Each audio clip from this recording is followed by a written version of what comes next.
Wa in kuntum fi raibin, jika kamu ragu, syakin, ragu, mimma nazzalna ala abdina, dari apa yang kami turunkan atas hamba kami, Muhammadin, yaitu Nabi Muhammad, minal Qur'ani, berupa Al-Quran, annahu, sesungguhnya Al-Quran, min indillahi, adalah dari sisi Allah.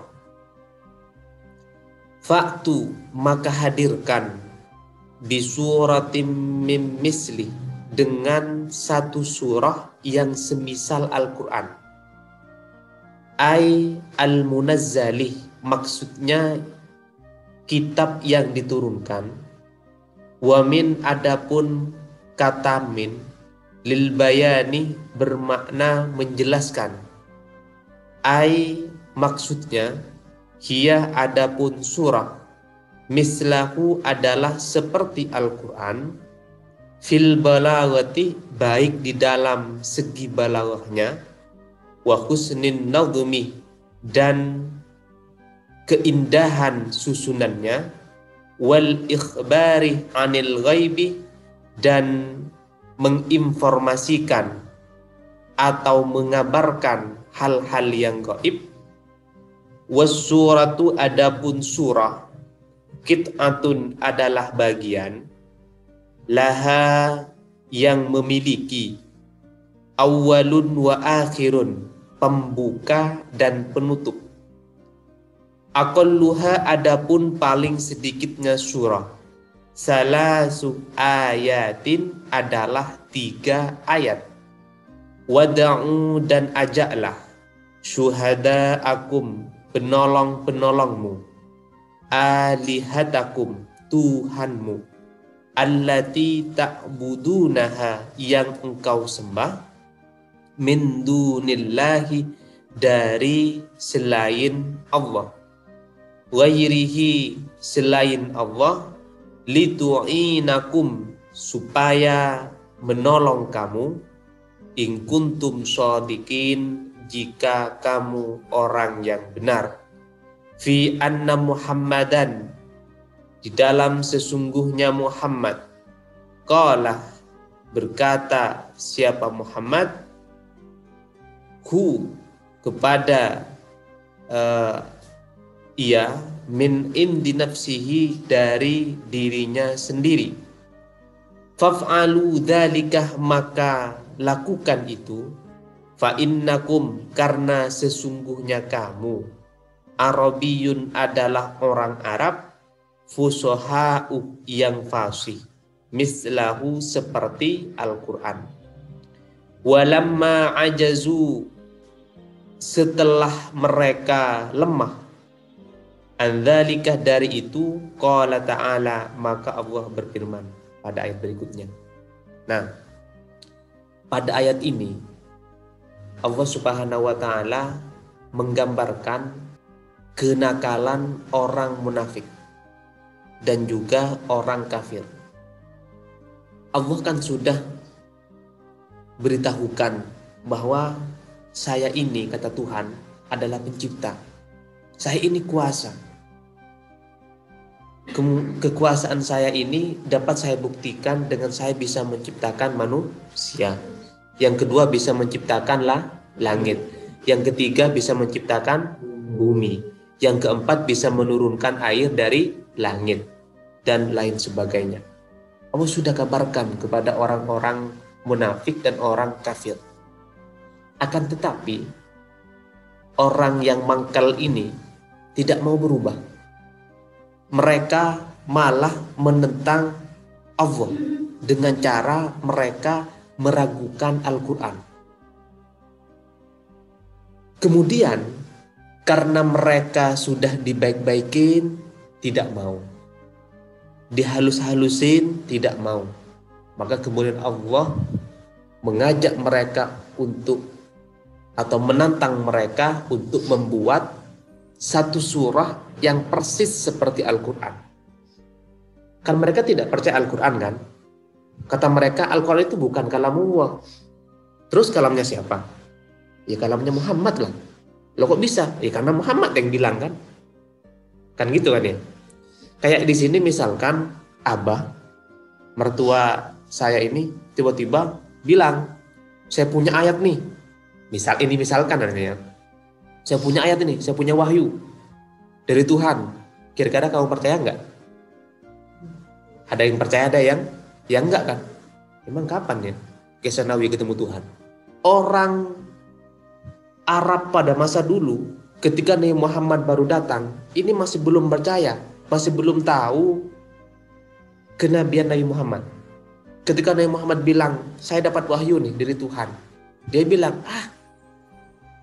siapa dia gitu kan? Nabi Muhammad ini kan berasal dari kampung yang terpencil. Artinya jauh dari peradaban. Kemudian dia tiba-tiba datang, bilang bahwa saya dapat wahyu. Orang Arab ini pintar-pintar. Masa? Siapa dia? Lo siapa gitu kan? Lo kan anak kemarin sore. Jadi ditentang. Tapi Nabi Muhammad pelan-pelan cara berdakwahnya. Tidak langsung, woi, kamu kalau nggak percaya awas lo. Saya kafirkan kamu. Saya bunuh kamu. Enggak kayak gitu. Nabi Muhammad pelan-pelan. Saya dapat wahyu nih dari Tuhan. Bunyinya kayak gini. Ya orang-orang yang nggak percaya, kayak Abu Lahab, Abu Jahal, wahwa Tuha, nggak percaya. Wah, siapa dia gitu kan? Tiba-tiba dia bilang dapat wahyu dari Tuhan. Akhirnya Nabi Muhammad sudah menyampaikan dengan baik-baik dan pelan-pelan. Mereka tidak percaya. Nabi Muhammad diperintah oleh Tuhan untuk menantang mereka, untuk membuat surah yang seperti Al-Quran. Kriterianya surah yang diminta dibuat di sini yang persis seperti Al-Quran, kriterianya adalah satu, harus punya harus kaya balaghah. Tahu balaghah? Balaghah itu adalah ilmu yang menjelaskan tentang keindahan bahasa. Al-Quran ini bahasanya indah sekali. Coba kita bayangkan. Al-Quran pengen menjelaskan tentang masalah hubungan seksual. Tahu hubungan seksual? Hubungan intim, tahu kan? Masih belum tahu? Hubungan yang kayak gitu, nah ini baru tahu. Al-Quran pengen ngejelasin hubungan intim, porno lah katakanlah, walau nggak tahu kalian. Dengan bahasa yang sangat halus. Faktu harsakum anna syi'tum. Artinya, tanamilah ladangmu dari manapun kamu mau. Paham nggak? Paham nggak? Jadi Al-Quran tidak langsung bilang kalau pengen melakukan hubungan seksual, ya langsung dari budi atau dari ada. Nah, nggak gitu. Itu terlalu kasar, nggak ada balaghahnya sama sekali. Jadi Al-Quran ya menggunakan bahasa yang sangat halus, makanya balaghahnya ini kaya. Nah, itu yang pertama. Banyak ayat-ayat yang lain. Yang kedua, kriterianya ini yang bisa menyamai Al-Quran, husnun nadmi, indah susunannya. Contoh, idza waqa'atil waqi'ah laisa liwaqa'atiha kadhibah khafidatur rafi'ah. Sama-sama berakhiran itu. Kayak ini pikirannya nggak jelas semua ini. Jadi sama-sama berhenti di sana. Atau gini yang paling gampang lagi. Dalam surat Al-Ikhlas, Qul huwallahu ahad, Allahus samad, lam yalid wa lam yulad wa lam yakul lahu kufuwan ahad. Bagus kan? Indah sekali. Berakhiran dal. Ini sangat sulit. Loh, gampang para akun kayak gitu, Pak. Kenapa? Karena kan banyak. Syair-syair kan? Coba syair dalam Alfiyah misalkan. Qala Muhammadun huwa ibnu Maliki Ahmadu Rabbillah khairu maliki. Sama-sama kiki kan? Gampang. Oke, saya terima. Tapi di dalam Al-Quran itu semuanya berirama. Dengan irama-irama yang sangat indah ini, ilmuwan melihat kemukjizatan Al-Quran dari sisi kesamaan beberapa katanya dihubungkan dengan persoalan hari, bulan, dan tahun, itu sama. Yang ketiga, kriterianya bisa diterima tantangannya di sini atau hasil dari tantangan Nabi Muhammad ini, jika surah yang dibuat persis seperti Al-Quran dalam ikhbaru anil ghaibi, bisa menginformasikan hal-hal yang gaib. Bayangkan, banyak dalam Al-Quran hal-hal yang gaib yang diceritakan. Contoh yang paling gampang tentang masalah kiamat. Idza waqa'atil waqi'ah, apabila terjadi al-waqi'ah, kiamat. Emang kiamat udah terjadi atau enggak? Belum. Berarti kalau belum, berita ini termasuk berita yang gaib. Al-Quran sudah memberitahukan. Dan ini akan pasti terjadi. Beda dengan kita berimajinasi. Saya akan jodoh dengan si A. Tiba-tiba 2 tahun berikutnya nikahnya dengan si B. Tapi kalau Al-Quran bisa terjadi. Ini kemukjizatan Al-Quran. Kemudian lagi, surah dalam Al-Quran memiliki pembuka dan juga penutup. Ayatnya minimal paling sedikit berapa dalam Al-Quran? Ayat dalam satu surah dalam Al-Quran itu paling sedikit berapa? 3. Coba baca dalam surah yang paling pendek. Apa surah? At-Takasur. Inna a'tainakal kautsar. 1. Fasholli li rabbika wanhar. 2. Inna syani'aka huwal abtar. Sama-sama tar. Berakhiran meniamatar. Jadi Al-Quran itu sangat indah sekali. Nah, maka dari itu, karena mereka tidak percaya, kemudian diajak atau ditantang oleh Nabi Muhammad berdasarkan berita Tuhan untuk membuat satu surah yang persis seperti Al-Quran. Bahkan disarankan kepada mereka, ajak siapapun Tuhan yang kamu sembah, teman-teman kamu atau siapa, ajak. Ternyata bagaimana? Mereka tidak mampu.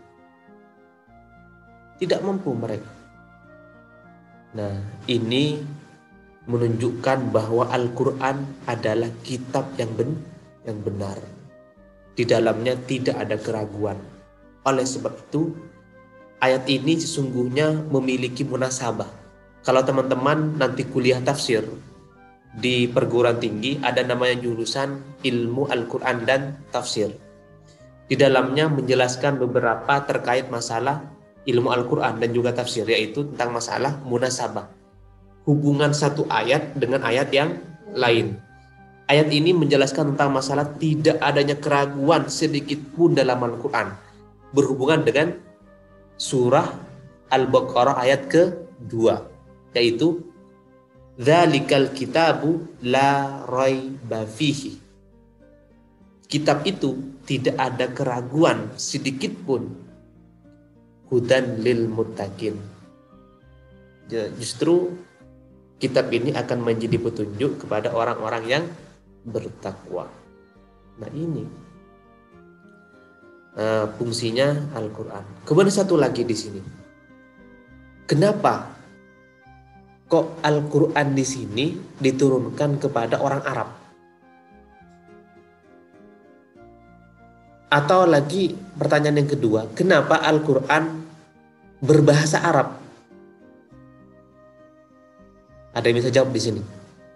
Kenapa Al-Quran berbahasa Arab? Kok tidak berbahasa Madura? Kalau enggak ini, coba dijawab. Kenapa Al-Quran berbahasa Arab? Kok tidak berbahasa Madura? Alif, lam, ben, mem. Kitab anika tada keraguan ning edelem tetip etotu daga orang yang bertakwa. Takui bersama Madura. Pernah enggak kamu bertanya kepada gurunya, kenapa Al-Quran kok berbahasa Arab, Pak? Kok tidak berbahasa Madura? Kan kita orang Madura nih, nggak paham-paham Al-Quran. Alasannya, karena orang pertama kali yang dituju oleh Nabi Muhammad atau yang didakwahi oleh Nabi Muhammad adalah orang Arab. Sehingga